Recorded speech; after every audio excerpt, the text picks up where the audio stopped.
Bonjour, nous continuons toujours sur notre histoire des agricultures, là, toujours focalisé maintenant sur les grands défis des agricultures d'aujourd'hui et de demain, euh, que je pourrais résumer, d'après ce que vous avez déjà entendu d'ailleurs.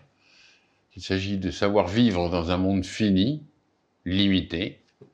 Il va falloir répondre quand même à une croissance démographique qui va encore se poursuivre quelques années. Il va falloir répondre à une croissance des besoins et à définir les besoins qui... Vous avez vu quand je vous ai exposé les problématiques végétales, animales, répondre à la croissance des besoins et y répondre intelligemment en s'adaptant, modifiant peut-être notre définition des besoins essentiels et répondre au changement climatique. Alors, il faut bien comprendre qu'il y a en agriculture deux défis techniques vraiment bien différents. C'est le problème des limites. Je pense que quand même, là, j'en ai déjà parlé de plein de manières différentes, mais je vais continuer. Les sols, la quantité de sol disponible, les eaux aussi, les eaux disponibles, l'énergie disponible, les phosphates disponibles, phosphates et autres engrais minéraux qu'on doit rajouter pour optimiser la fertilité des sols. Et puis, évidemment, maintenant, le climat, voire le changement climatique. Ça, c'est un problème technique, c'est vraiment celui des limites. Et puis, il y a celui de l'inégalité des systèmes agraires. Le système agraire français n'a rien à voir avec le système agraire de Côte d'Ivoire, du Zimbabwe, de certains États indiens, ou du système américain, chilien, argentin, etc. Chaque pays a des systèmes agraires différents et on a une inégalité réelle, une inégalité des systèmes agraires dans le sens que certains systèmes sont organisés de telle sorte qu'ils peuvent vendre certains produits à des prix défiant toute concurrence et que d'autres ne le peuvent pas. Et la question est de savoir comment on arbitre. Parce cette inégalité des systèmes agraires est en connexion avec des inégalités socio-techniques, d'éducation, de stabilité politique, etc. Chaque agriculture ne vit pas dans le même contexte, et nous allons voir d'ailleurs que dans certains cas, il y a des problèmes qu'on croit être agricoles sont des problèmes politiques.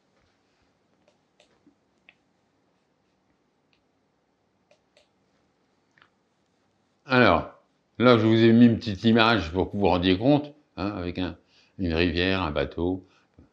Bon, le problème des limites de production, c'est évidemment que notre surface cultivée ne dépasse pas le milliard 800 millions d'hectares. Ça, vous l'avez déjà entendu 10 fois, je crois, durant le cours, donc vous devez commencer à comprendre.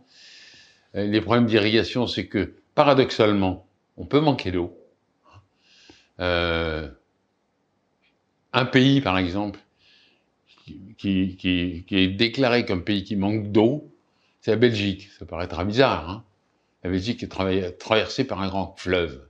Sauf que le Rhin, il se déverse tellement de choses dans le Rhin depuis sa source que le Rhin est considéré comme absolument pas potable et absolument pas utilisable, et on peut utiliser l'eau du Rhin à condition de le faire passer par plein de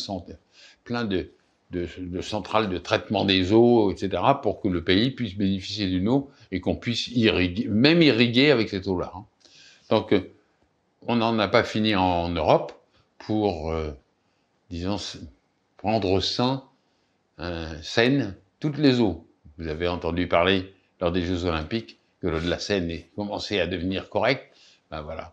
Ça fait partie des enjeux dans les pays comme les nôtres, dans les pays européens, d'avoir de l'eau propre et accessible, potable et sans danger. Ce qui veut dire qu'évidemment, on a géré aussi le ruissellement des eaux, on gère la problématique de l'eau, parce que l'eau, comme le sol, est en quantité limitée, même dans nos pays. Il y a des techniques d'irrigation dominantes aujourd'hui qui consomment beaucoup d'eau. Il y a des nouvelles techniques qui commencent à se développer, qui sont beaucoup plus parcimonieuses, mais qui consomment parfois plus d'énergie et surtout plus de matériaux. Toutes les techniques d'arrosage au goutte à goutte peuvent ne pas être utilisées dans certains cas parce que le coût en matériaux sera trop élevé. Faire du goutte à goutte sur le maraîchage, ça va. Faire du goutte à goutte en maïs ou en blé, ça paraît pas très raisonnable. Ensuite, dans les limites, il y a évidemment les problématiques énergétiques. Il faut être bien lucide qu'aujourd'hui, la grosse majorité de l'énergie que nous utilisons en agriculture viennent de ressources fossiles et qui sont à stock limité et qu'un jour, ça s'arrêtera. Alors, c'est pas tellement le problème que ça s'arrêtera, parce que ça s'arrêtera pas brutalement, ça s'arrêtera lentement, c'est-à-dire que les prix vont devenir de plus en plus coûteux, et à un moment donné, si ça devient trop cher de faire marcher les machines et tout en agriculture, il faudra qu'on se tourne vers autre chose, ou trouver des machines qui marchent en consommant beaucoup moins d'énergie. Les engrais azotés dépendent à 100% d'énergie externe, ça, il n'y a aucun doute. En gros, 1 kilo d'engrais azotés, ça vient d'1 kilo de pétrole. Les phosphates dépendent de ressources de stock limité. Il semblerait que le Maroc, à lui tout seul, ait à peu près 80% à peu près des réserves planétaires. Donc en plus, c'est très focalisé. Et comme les Marocains sont plutôt prudents actuellement, ils ne fournissent pas 80% des besoins. Ils sont vraiment en dessous. Donc à un moment donné, il ne restera plus que du phosphate qu'au Maroc.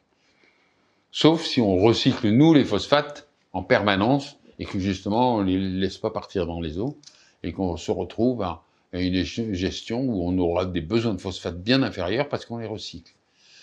Et puis, le changement climatique. Parce que le changement climatique, c'est une donnée, vous allez voir, je vous montrerai des exemples, et qui demande de nouvelles approches d'anticipation et d'adaptation. Donc, vous avez entendu, acquérir l'autonomie énergétique, recycler les phosphates, optimiser l'irrigation. Ça fait quand même des grands changements dans l'organisation territoriale. Je peux vous assurer, quand on regarde les choses de près, qu'on y réfléchit, ça change beaucoup de choses.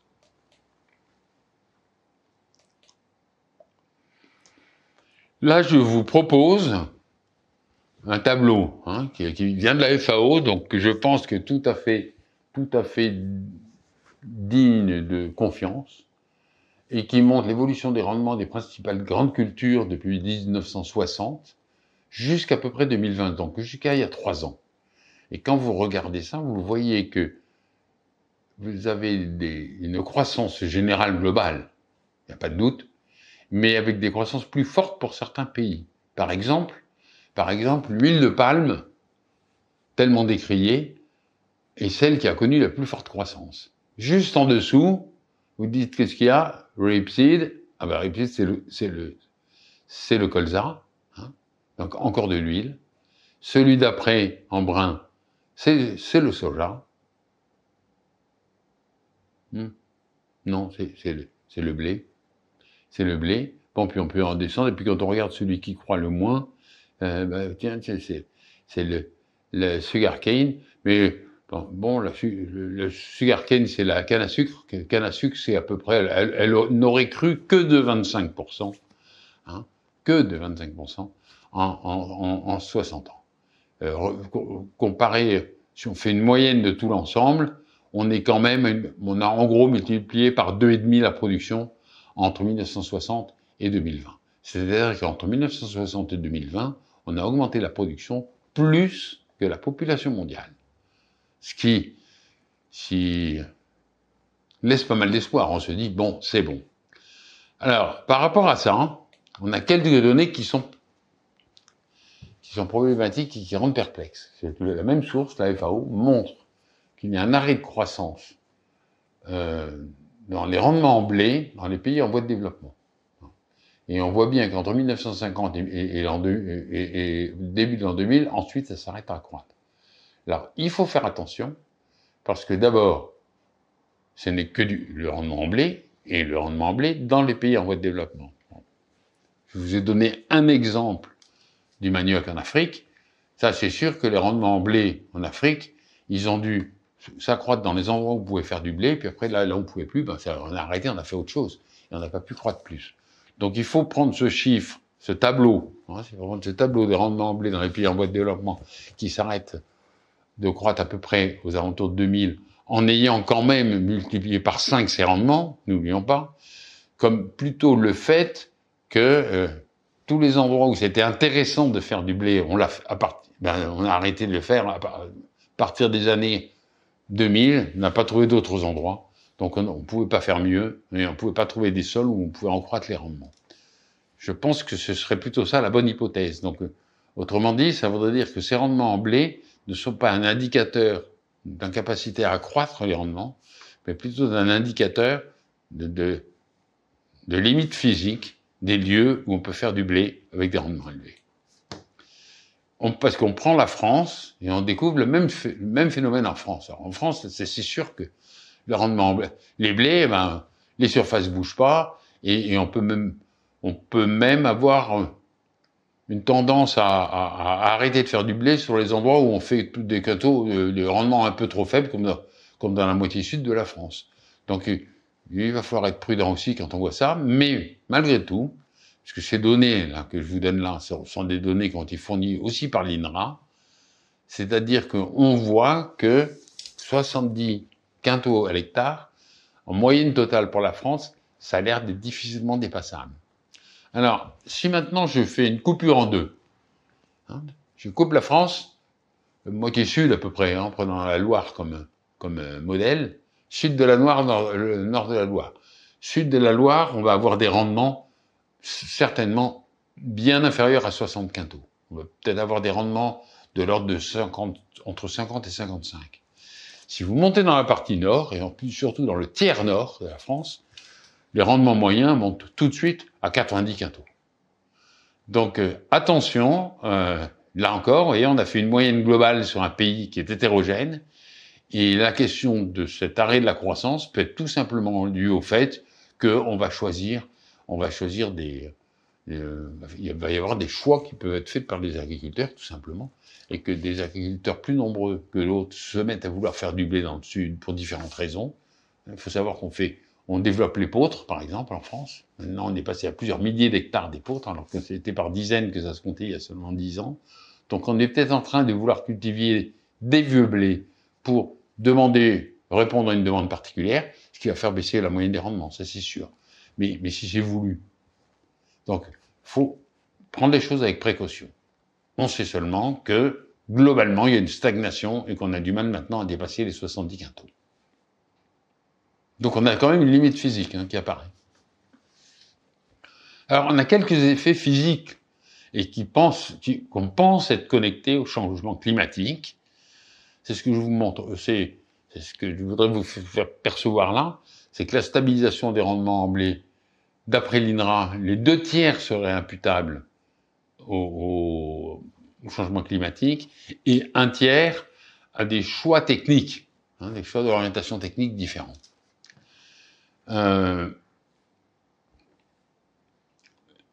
Réciproquement, le changement climatique favoriserait les variétés tardives de maïs, par exemple.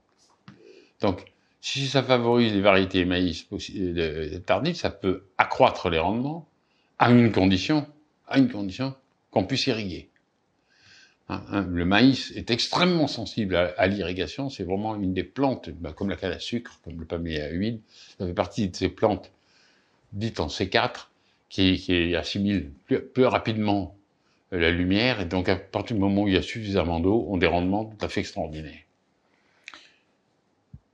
La floraison des arbres fruitiers devient de plus en plus précoce. On a gagné de 1 à 3 semaines en France, là, en l'espace de 20 ou 30 ans. On découvre d'une précocité des dates de semis et de plantation, 20 jours de gagné en maïs, en moyenne. Les vendanges sont plus précoces, on fait des vendanges en moyenne de 3 semaines précédentes il y a 40 ans. Moi qui ne suis plus tout jeune, je peux vous dire que quand j'étais étudiant, on faisait les vendanges vers fin septembre, début octobre. Plus personne ne fait des vendanges vers fin septembre, début octobre. Les vendanges, aujourd'hui, sont faites la première quinzaine de septembre, au plus tard. Et puis, la teneur en vin, pour ceux qui boivent du vin, la teneur d'alcool dans les vins a pris pratiquement 2 degrés en 40 ans. Aujourd'hui, on trouve des vins de base classiques à 13,6 degrés. Alors qu'avant, c'était toujours inférieur à 12. On a pris pratiquement 2 degrés tranquillement année par année, les agriculteurs ne changeant pas leur mode La seule chose qui se passe, en moyenne, il fait plus chaud, en moyenne, il y a plus de lumière, en moyenne, les vendanges ont lieu avant, et en moyenne, il y a plus de sucre. Donc on peut se retrouver à un moment donné où il va falloir se mettre à réfléchir soit à des nouvelles variétés et à faire des modifications de choix, et surtout à remettre en cause les conditions des appellations d'origine protégée ou des appellations d'origine contrôlée, hein, en agriculture, et en particulier en vinification, en production de vin. Hein, parce qu'il va falloir être sûr que, a-t-on raison de garder tel et tel cultivar? Ne devons-nous pas changer de cultivar pour avoir des cultivars qui seront peut-être plus tardifs ou plus précoces? Enfin, il faut vraiment, ou bien qui auront d'autres caractéristiques. Il y aura des choix importants à faire en fonction du changement climatique si on ne veut pas s'auto-piéger avec des règles qu'on a fabriquées et qui sont rigidifiées et qui, sur la base d'un climat qui ne bougerait pas. Or, le climat, il bouge. Vous voyez, voilà, là, je vous montre un schéma, hein, où on observe à la fois la grande variabilité du système, hein, parce qu'on voit bien que ça change très fortement d'année en année, mais on voit bien la tendance lourde, qui est que en Bourgogne, depuis 1945, on a gagné, en gros, 3 semaines dans la date des vendanges. Même si ça fluctue très fort d'année en année, hein. C'est-à-dire qu'il y a une année, vous pouvez dire, mais voyez bien qu'il n'y a pas eu de changement et tout. Cette année, regardez. Et oui, l'année d'après, paf, c'est le changement. Il faut bien comprendre ça, hein. Bien comprendre que la différence entre la variabilité de quelque chose et les grandes tendances. Oui, le climat, la météorologie varie tout le temps, hein. Et à chaque fois, on pourrait se dire, tiens, il fait froid, alors vous voyez bien que le changement climatique n'a pas lieu. Il faut regarder toujours les moyennes. Alors maintenant, on a fini avec les problèmes physiques. Alors il y a le problème de l'inégalité des systèmes agraires. Ça, c'est important à savoir, parce que on raisonne en France et on se dit, on va faire comme si tout le monde était comme en France. Ben non, tout le monde n'est pas comme en France, hein. Et il y a des écarts dans les systèmes agraires qui sont tellement énormes que ça ne pourra pas être réduit rapidement. Et surtout que les systèmes les plus avancés, les systèmes techniques des pays développés qui continuent à évoluer, risquent d'accroître les écarts. Donc, mettre en concurrence mondiale toutes les agricultures du monde, si c'est une bêtise qu'il ne faut pas faire, c'est bien celle-là. Vous avez entendu parler de plein d'accords qui ont lieu au niveau mondial et qui ne sont pas liés à des problèmes agricoles, c'est juste des problèmes commerciaux. Mais, et ça c'est mon avis, hein, c'est un avis personnel que je peux dire, c'est que ça me choque de mettre dans une balance commerciale des ventes d'Airbus contre des ventes d'aliments, des achats d'aliments. Je pense que ça n'a rien à voir, qu'on ait des négociations sur des mêmes types d'industries ou des mêmes types d'activités, d'accord, mais qu'on ne mette pas l'agriculture sous la pression d'une concurrence d'une balance qui viendrait d'activités économiques qui n'ont rien à voir avec l'alimentation. Alors, une ferme française en moyenne, c'est 70 hectares. Aujourd'hui, quand je dis aujourd'hui, pardon, ça c'était il y a 2 ans. Je crois qu'aujourd'hui, on parle plutôt de 85 hectares. En 2 ans, la surface moyenne des exploitations agricoles a beaucoup cru, en 2-3 ans. La surface moyenne indienne n'atteint pas l'hectare. Je ne crois pas qu'elle ait à ce jour dépassé l'hectare. Elle croît très lentement tous les ans, mais comme il y a au moins 7 à 800 millions d'agriculteurs en Inde, comme vous connaissez la surface, ben vous dites, oui, il n'y a pas de problème. Ils ne peuvent pas avoir des exploitations agricoles de plus d'1 hectare. Alors, si on analyse la transition énergétique climatique, en ce qui concerne les agriculteurs français, on pourrait considérer que la transition énergétique est une opportunité. Il va falloir apprendre à devenir autonome énergétiquement parlant, il va falloir produire de l'alimentaire et de l'énergie.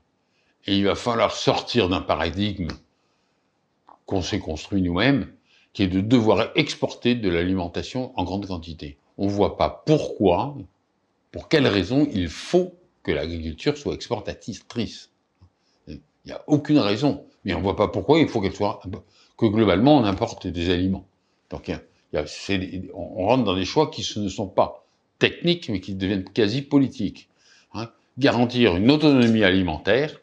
Le Covid-19, elle nous a fait comprendre quand même que la garantie alimentaire, c'était quelque chose de stratégique. Il va falloir garantir cette autonomie de manière forte, hein, de manière au moins plus forte, au moins aussi forte qu'en énergie. Et se dire qu'exporter des produits à haute valeur ajoutée en agriculture pourrait être un choix. Mais ne pas se dire on doit exporter en masse pour nourrir le monde. Nous sommes un petit pays en surface, on a 28 millions d'hectares par rapport aux 1800 millions. C'est pas nous qui nourrirons le monde se nourrira par lui-même, chaque pays faisant ses efforts. Et je vais vous montrer qu'en effet, il y a des cas particuliers de pays qui doivent faire un effort dans un sens et d'autres dans l'autre. Mais en ce qui concerne l'agriculture française, elle a toutes les possibilités d'être autonome, de réfléchir entre son autonomie énergétique et son autonomie alimentaire, et de prendre les choix techniques et organisationnels qui s'imposent. Alors, pour ce qui concerne les agricultures du monde, il y en a tellement, on peut dire que les problèmes sont très voisins, hein, sont très voisins. C'est toujours devenir autonome énergétiquement parlant quand on peut, et produire de l'alimentaire et de l'énergie pour soi quand on peut. Et puis il y a des cas, je vais vous en parler, où c'est pas possible. On sera un importateur net ou un exportateur net en qualité. Donc chaque pays doit faire ses choix stratégiques, mais il ne faut pas vouloir copier les choix stratégiques d'un pays par rapport à un autre. Alors je vais vous donner quand même quelques exemples là, de pays spécifiques. Je prends le Royaume-Uni. Le Royaume-Uni, historiquement, le Royaume-Uni a une surface agricole qui fait tout juste le tiers dessus de la France. Donc le Royaume-Uni ne peut pas nourrir toute sa population à partir de sa production agricole. Ça, c'est tout simplement impossible. Ils doivent en gros importer de quoi se nourrir 2 jours par semaine. Ça, c'est sûr, minimum. Si on prend le Japon, autre pays, le Japon est exactement dans la même situation, même pire, parce que le Japon, ils sont quand même 120 millions sur un territoire où il n'y a finalement que la grande île du Nord et une île dans le Sud qui fassent de la production agricole ou de l'élevage important. Mais l'immense plaine agricole qui allait de Kyoto à Tokyo, aujourd'hui c'est une ville. C'est une gigantesque ville. Et comme je vous l'ai dit tout à l'heure, enfin dans les séquences précédentes, les villes ayant été construites sur les meilleures terres agricoles, quand un pays connaît une croissance démographique très forte pour différentes raisons, c'est ces terres agricoles qui trinquent le plus. Et le cas du Japon est vraiment spectaculaire pour ça. Mais Londres aussi, le Grand Londres est entièrement développé sur des terres agricoles. Le Grand Paris aussi. Sauf qu'en France, il se trouve qu'on a une grande surface agricole proportionnellement à notre territoire. Alors, il y a d'autres pays je prends le cas d'un pays comme les Pays-Bas. Les Pays-Bas, c'est un pays paradoxal, il faut faire très très attention. Si on analyse juste les entrées import-export, on a l'impression que les Pays-Bas, c'est un pays exportateur en valeur au niveau agroalimentaire. Et on dit, bravo, les Pays-Bas, comment ils font? 300 habitants au kilomètre carré, donc les 2 tiers sont carrément en dessous du niveau de la mer. On peut se poser la question, comment ils font? Mais en fait, les Pays-Bas, depuis 4 siècles, ont mis en place un réseau qui fonctionne toujours, dans lesquels ils sont une plaque tournante de tout un réseau agroalimentaire.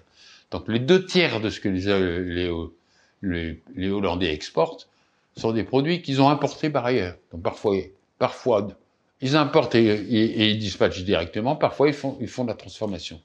Donc on va mettre les Pays-Bas un peu à l'extérieur de toute forme d'analyse, parce que c'est vraiment un pays hors norme de façon mondiale. Parce que c'est un pays qui est un nœud de tout ce qui est import-export pour beaucoup, beaucoup de produits. Mais la Belgique, le Japon, l'Algérie, la Libye, l'Égypte, Singapour et même la Chine sont des pays qui structurellement ne peuvent pas aujourd'hui nourrir bien leur population sans importer de la nourriture. Donc ce qui veut dire que ces pays, pour trouver un équilibre, il faut qu'ils exportent d'autres choses. S'ils n'ont pas d'industrie suffisamment forte pour exporter, ils sont dans une situation critique. Et par exemple, l'Égypte est tous les ans dans une situation critique. Et il n'est pas très connu du grand public, mais l'Égypte connaît tous les ans des tractations avec différentes grandes puissances pour avoir des importations de blé à un certain montant pour pas cher, voire gratuitement, enfin, avoir des aides pour d'autres raisons. Mais quand on regarde la surface agricole utile de l'Égypte et la population égyptienne, on ne voit pas comment ils pourraient, d'après les calculs que je vous ai faits, qu'on a fait, amusez-vous, hein, vous cherchez Égypte, surface agricole utile, vous regardez, vous vérifiez bien laquelle elle est, vous prenez un niveau de rendement élevé, hein, parce qu'ils sont en bordure du Nil, dans un pays vraiment bien, vous prenez des rendements très élevés, mettez-vous à 100 quintaux à l'hectare, et vous verrez qu'ils ne peuvent pas nourrir toute la population. Et puis, il y a des pays qui sont exportateurs potentiels ou réels, mais en quantité négligeable, pas négligeable. Si je prends la Russie, le Canada, les États-Unis, le Brésil, l'Argentine, la Colombie, voilà des pays qui seraient capables tous de nourrir 2 fois leur population. Alors, le cas le plus extraordinaire, c'est le Brésil, dans lequel il y a beaucoup de gens pauvres. Hein. Et le Brésil est un pays où il y a beaucoup de gens qui luttent en disant c'est pas normal qu'on ait tellement de gens pauvres chez nous. Le Brésil dispose de 340 millions d'hectares de surface agricole utile.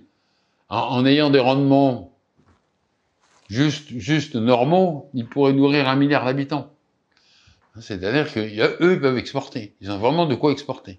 Mais l'Argentine aussi, bon, les États-Unis, le Canada, la Russie, largement. Alors, je vous ai pas mis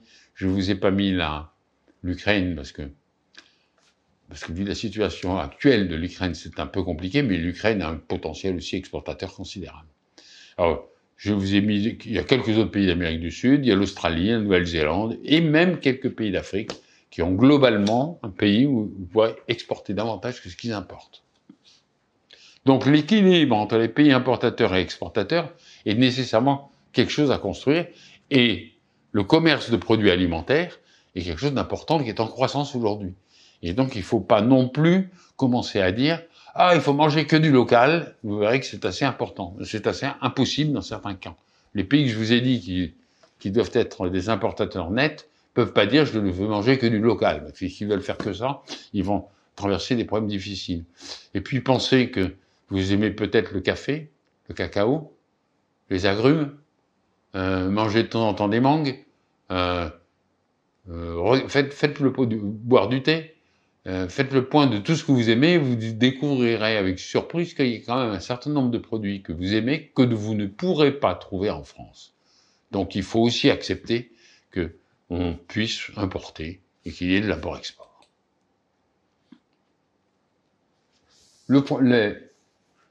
Prendre en compte la problématique climatique et de prendre en compte quelque chose d'extrêmement complexe. Hein. C'est-à-dire, il faut accepter que le changement climatique est une donnée de fait. Ça, il n'y a aucun doute. Je sais qu'il y a des gens qui refusent d'admettre que c'est anthropique. À la limite, vous pouvez refuser de l'admettre, mais sauf qu'au niveau agricole, il va falloir s'y adapter. Il n'est pas homogène dans tout le monde. Il n'est pas négatif pour tout le monde. Hein. Les pays du Nord, globalement, pour le moment, comme le Canada, les pays scandinaves et une partie de la Russie, c'est plutôt positif pour eux. Mais aujourd'hui, on sait quand même que la cause principale vient de l'activité humaine, avec les gaz à effet de serre et l'albédo croissant par les constructions, etc.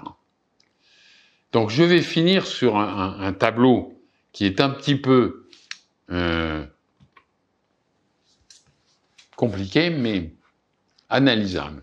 C'est la part de la population mondiale qui est sous-alimentée vers 2010-2015. J'ai cherché un tableau qui aurait pu parler plutôt de 2015-2023. Malheureusement, j'ai pas trouvé. Mais ça va sortir. On va avoir un tableau peut-être 2015-2020 ou un truc comme ça, ou 2000. En gros, ça n'a pas énormément changé en part de population mondiale. Les mêmes pays qui se portent bien, là, qui sont verts, sont toujours verts. Les mêmes pays qui sont surtout rouges sont pratiquement toujours rouges, presque tous, sauf un qui me surprend, c'est le Botswana que vous voyez tout à fait au sud, au-dessus de l'Australie, qui lui est un pays qui est sorti du sous-développement, parce qu'il ne faut pas croire faut pas mettre toute l'Afrique dans le même sac. Globalement, si on compare de 2010 à 2015 à 2015-2023, globalement, le nombre de gens qui sont sous-alimentés actuellement ne baisse plus, ce qui est dommage, parce qu'il a baissé pendant tout un certain temps, maintenant il ne baisse plus. Mais le taux, quand on le ramène à la population mondiale, lui, il continue à baisser. Autrement dit, ce qui se passe, c'est qu'il y a une légère croissance de la population mondiale qui est mal alimentée, sous-alimentée ou qui a faim, qui croît mais moins vite que la population mondiale. On est dans une phase transitoire délicate et on ne sait pas comment on va arriver à refaire baisser les parts de gens gens sous-alimentés. Alors moi, je vais vous donner quand même un exemple pour vous faire comprendre pourquoi la sous-alimentation, il ne faut pas toujours mettre ça sur le compte de l'agriculture. Donc vous regardez la carte d'Afrique, là, vous regardez du côté de la corne de l'Afrique, vous voyez un pays tout rouge là, hein, c'est-à-dire un pays qui a au moins 35% de sa population mal nourrie, hein, c'est l'Éthiopie. L'Éthiopie est un pays qui, depuis les années 60, ça veut dire 60-70, c'est-à-dire plus de 40-50 ans, depuis plus de 50 ans, est un pays instable, avec des guerres civiles en permanence. De temps en temps, il y a une éclaircie. On souffle, on se dit, ça y est, c'est parti. Non, et voilà, et ça recommence vers des guerres civiles. La population a plus que doublé depuis ces 50 ans. Donc on a affaire à un pays où le gouvernement n'arrive pas à avoir une stratégie stable et acceptée de tous, où il y a toujours des tensions en permanence, et pourtant, avec une population qui a doublé, et dont le niveau de malnutrition est à peu près resté le même. Donc on voit bien que ce n'est pas un problème de l'agriculture, puisqu'elle a nécessairement suivi. Sinon, on n'aurait pas la population qui est plus que doublée dans ce temps-là. Donc il y a un problème de type politique et de choix politique. Et on peut regarder un à un tous les pays qui sont en rouge et on découvrira à chaque fois que le problème n'est pas du tout la capacité agricole à répondre aux besoins, c'est la capacité du gouvernement à se préoccuper de sa population en premier lieu. Donc, ne mettons pas toujours sur l'agriculture et sur les agriculteurs l'incapacité à nourrir la population mondiale. Voilà. Donc, avant de vous dire au revoir, je voulais juste résumer. Donc, 1. La surface cultivable ne va pas croître. Les rendements moyens ont une petite tendance à plafonner. On n'est pas sûr si on arrivera à croître encore beaucoup. Mais il existe des terres encore disponibles qui sont localisées dans quelques pays, comme l'Ukraine, la Russie, le Kazakhstan, l'Argentine, le Brésil. Ça peut poser des problèmes, et quelques pays d'Afrique. Leur utilisation peut poser des problèmes complexes. Il ne faudrait pas trop y compter, mais il faut analyser toujours le cas région par région. Je vous remercie. À la prochaine.